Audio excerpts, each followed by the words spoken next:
በሕይወታችሁ እግዚአብሔር በክፉ ማንንም ፈትኖ አያውቅም። እግዚአብሔር ለጠራን ጥሪ፣ እግዚአብሔር ለሰጠን ዓላማ፣ እግዚአብሔር ላጨን ለሚጠብቀን ለትልቁ ዓላማ ብቁ መሆናችን ሊፈትን ይፈልጋል። ለምን? ያልተፈተነ ማንነት ለሚመጣው ለተስፋው ቃል የበቃ ስለማይሆን፣ ያልተፈተነ ማንነት ከእግዚአብሔር ዓላማ ጋር ስለማይገናኝ፣ ያልተፈተነ ማንነት ለእግዚአብሔር ስራ ምቹ ስለማይሆን እግዚአብሔር የተፈተነ ማንነታችን ይፈልጋል። ስንፈተን ተስፋ እንቆርጣለን። ከፈተናው ባሻገር ያለን ሕይወታችን አሻቅበን ማለት አንችልም። ትቶ መሸሽ፣ ወደ ኋላ ማፈግፈግ፣ ይሄ ከበረከት መጉደል ነው። ስለዚህ ወንድሞቼና እህቶቼ በፈተና ውስጥ ያላችሁ ተፈትኖ ማለፍ መብዛትና መባረክ ያመጣልና መፈተንን አትፍሩ። አሁን ያላችሁበት ሕይወት የሚበዛ የሚጨምር እንዲሆን ተፈትኖ ማለፍ ያስፈልጋል። ሻሎም ቅዱሳን፣ የጌታ ጸጋና ሰላም ለእናንተ ይሁን። እኔ በጌታ ወንድማችሁ አገልጋይ ታዲ ነኝ። ዛሬ ወደ እናንተ የእግዚአብሔርን ቃል ላካፍላችሁ ነው የመጣሁት። ዛሬ አብረን የምንመለከተው የእግዚአብሔር ቃል የሚገኘው በዘፍጥረት መጽሐፍ ምዕራፍ 22 ከቁጥር 1 ላይ የሚገኘውን የአምላካችን እግዚአብሔርን ቃል አነባለሁ። እንዲህ ይላል። በጌታ ስም አነባለሁ። ከነዚህ ነገሮች በኋላ እግዚአብሔርም ፈተነው። እግዚአብሔር አብርሃምን ፈተነው፣ እንዲህም አለው፣ አብርሃም ሆይ። አብርሃምም እነሆ አለው አለ። የምትወደውን አንድ ልጅህን ይስሐቅን ይዘህ ወደ ሞሪያም ምድር ሂድ፣ እኔም በሚነግርህ በአንድ ተራራ ላይ በዛ መስዋዕት አድርገህ ሰዋ አለው። አብርሃምም በማለዳም ተነስቶ አህያውን ጫነ፣ ሁለቱንም ሎሌዎችን ልጁንም ይስሐቅንም ከእርሱ ጋር ወሰደ፣ እንጨትንም ለመስዋዕት ሰነጠቀ። ተነስቶም እግዚአብሔር ወዳለው ቦታ ሄደ ይላል። በዚህ ክፍል ላይ አንድ የምንረዳው ነገር ቢኖር እንግዲህ አብርሃምን ሁላችን የምናውቀው ነው። የብዙዎች አባት ለመሆን እግዚአብሔር የጠራው ሰው ነው። ኡር ከሚባል ከከላዳውያን ምድር የተጠራ የተመረጠ ሰው ነውና እንደምናውቀው እግዚአብሔር በመጀመሪያ ለአብርሃም ወንጌልን ሰበከ። እግዚአብሔር ለአብርሃም ወንጌል ከሰበከው በኋላ በሰማው ቃልና ድምፅ መሰረት ነው ከእናት ከአባት ከቤተ ዘመዱ ሁሉ ተለይቶ እንዲወጣ እግዚአብሔር የተናገረው።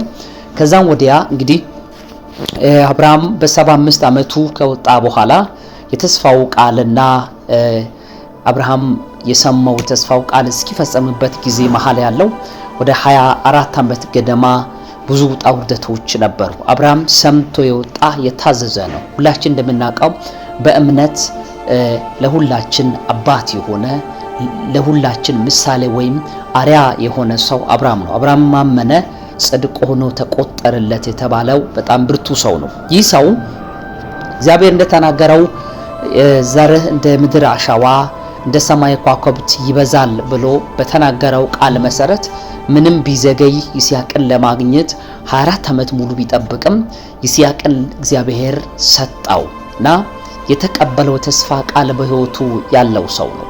አብርሃም በብዙ ውጣ ውረዶች አልፎ የተስፋውን ቃል የሆነውን ይስሐቅን ካገኘ በኋላ ከዛም ወዲያ በሕይወቱ ላይ አንድ ነገር ሲሆን እንመለከታለን።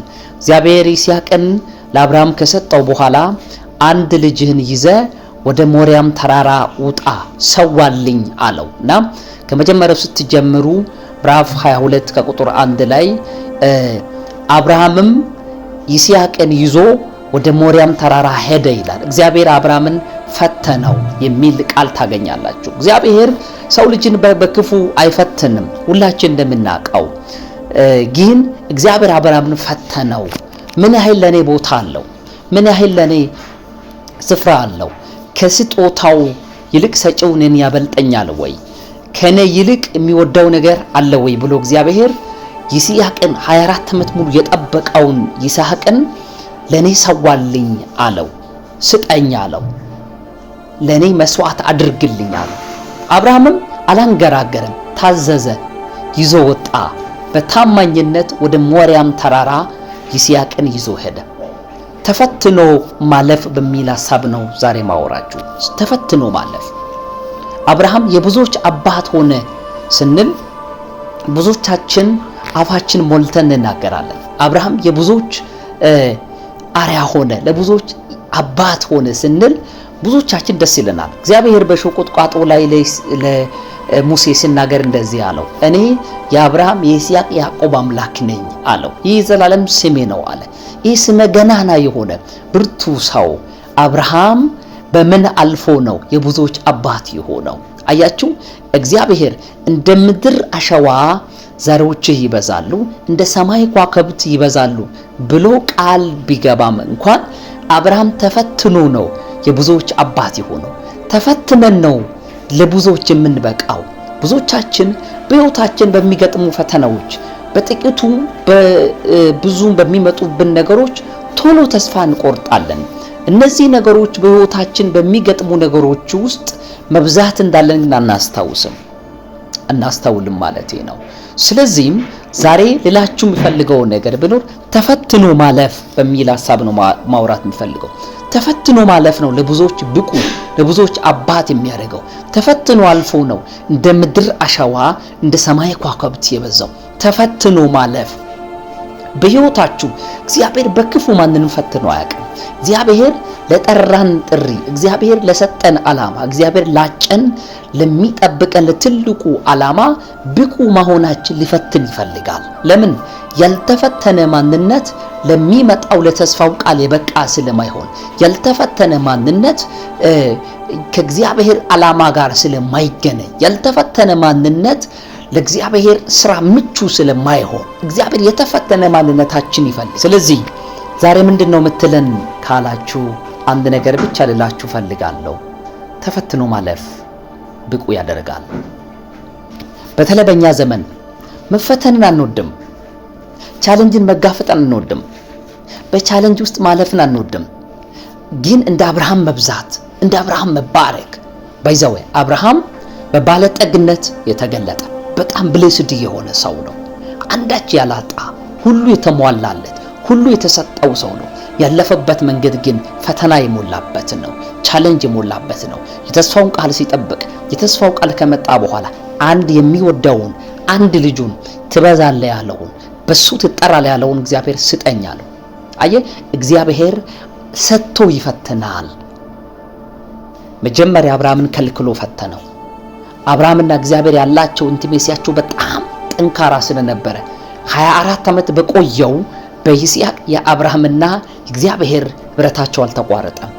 አብርሃም የተስፋው ቃል አገኘ፣ ጸሎቱ ተሰማ፣ አካል ለበሰ። መልሶ የሰጠው አንድ የሚበዛበትን የሚባረክበት ነገስታት ከጉልበት ይወጣሉ የተባለውን ይስሐቅን ሰጥቶ እንደገና ፈተነው። ስጠኝ አለው መልሶ። የተፈተነ ማንነት ሲኖረን ነው እግዚአብሔር የሚያበዛን። ስንቶቻችን ነን አልሰጠን ብለን በማኩረፍ ህይወት ውስጥ ያለን? ስንቶቻችን ነን ከሰጠ በኋላ ስጠን ብንል ብሎ ቢጠይቀን ለእግዚአብሔር ፈቃደኛ ምን ሆን? የተፈተነ ማንነት ነው እግዚአብሔር የሚፈልገው።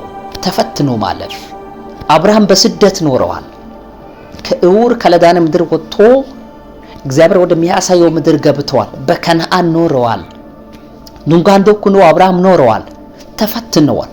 በስደት ውስጥ ያላችሁ ሰዎች፣ በመከራ ውስጥ ያላችሁ ሰዎች፣ በስራ ማጣት ውስጥ ያላችሁ ሰዎች፣ በልጅ ማጣት ውስጥ ያላችሁ ሰዎች፣ ለአገልግሎት ስፍራ በማጣት ውስጥ ያላችሁ ሰዎች፣ እግዚአብሔር የነገራችሁ የተስፋ ቃል በሕይወታችሁ ያለ ዛሬ ላይ ግን በፈተና ውስጥ የምታልፉ ሰዎች ይህ መልእክት ለእናንተ ነው።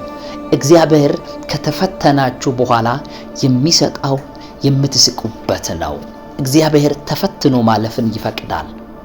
ብዙዎቻችን ለፈተና ፍቃድ አንሰጥም።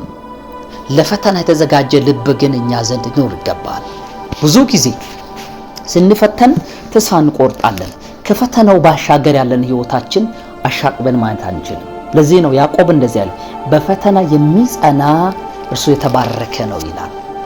ፈተናና በረከት ተያያዥነት አላቸው። በፈተና ውስጥ ሰዎች ብቁ ይሆናሉ፣ ብርቱ ይሆናሉ። የብዙዎች አባት ሊሆን 24 ዓመት ድፍን በመከራ ውስጥ አልፈዋል።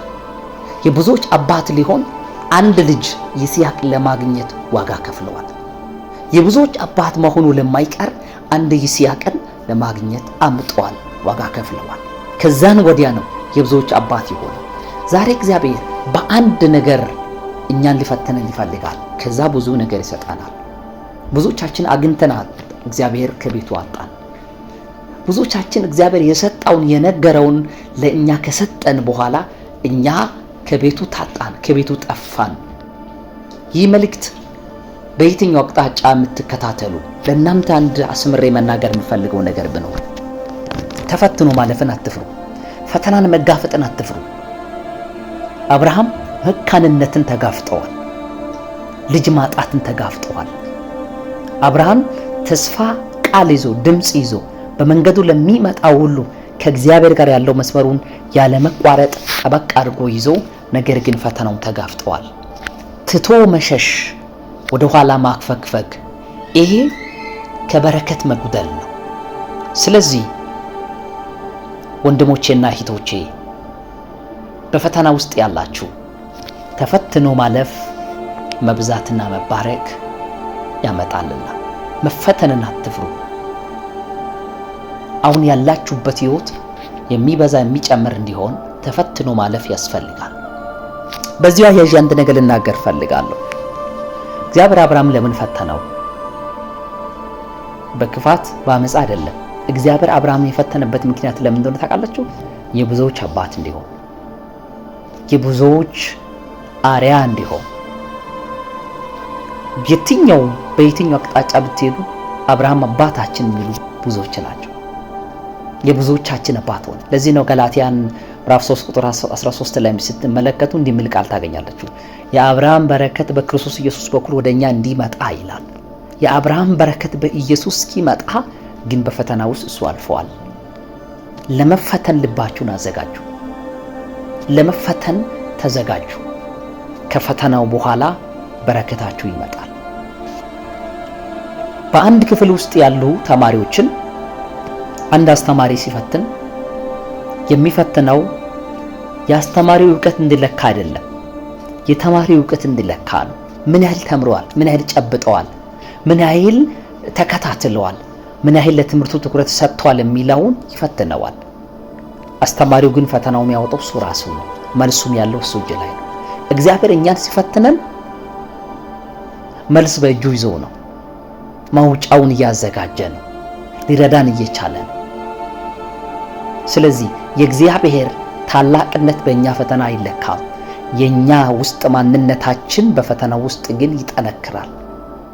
ወርቅ በእሳት ውስጥ ማለፍ እንደሚገባው ሁሉ ወርቅነቱ ጠርቶ አንገታችን ላንጠልጥለን ለመሄድ በእሳት ውስጥ ማለፍ ውበት ይሰጣዋል። ልክ እንደዛ ነው። በፈተና ውስጥ አልፈ ስትሄድ ነው ውበት የምትሆነው፣ ድምቀት የምትሆነው፣ ለብዙዎች በረከት የምትሆነው። ተፈተነ ነው የኛ ጊዜ አሁን ማግኘት፣ አሁን እንዲሆንልን፣ አሁን እንዲሳካልን። ፈተና ቢባል እንዲመጣብን አንፈልግም። ይህ ደግሞ ከትልቅ በረከት መጉደል ነው። ትልቅ ፈተና ውስጥ ትልቅ ስኬት አለ። ወዳችኋለሁ። ይህ ክፍል 1 ነው። ቀጣይ በክፍል 2 እንገናኛለን። ተፈትኖ ማለፍ የብዙዎች አባትነትን ያመጣል። ሰብስክራይብ፣ ፎሎ ማድረጋችሁን አትርሱ። ኢየሱስ ክርስቶስ ትላንትናም ዛሬም እስከ ለዘላለም ሕያው ነው። ሻሎም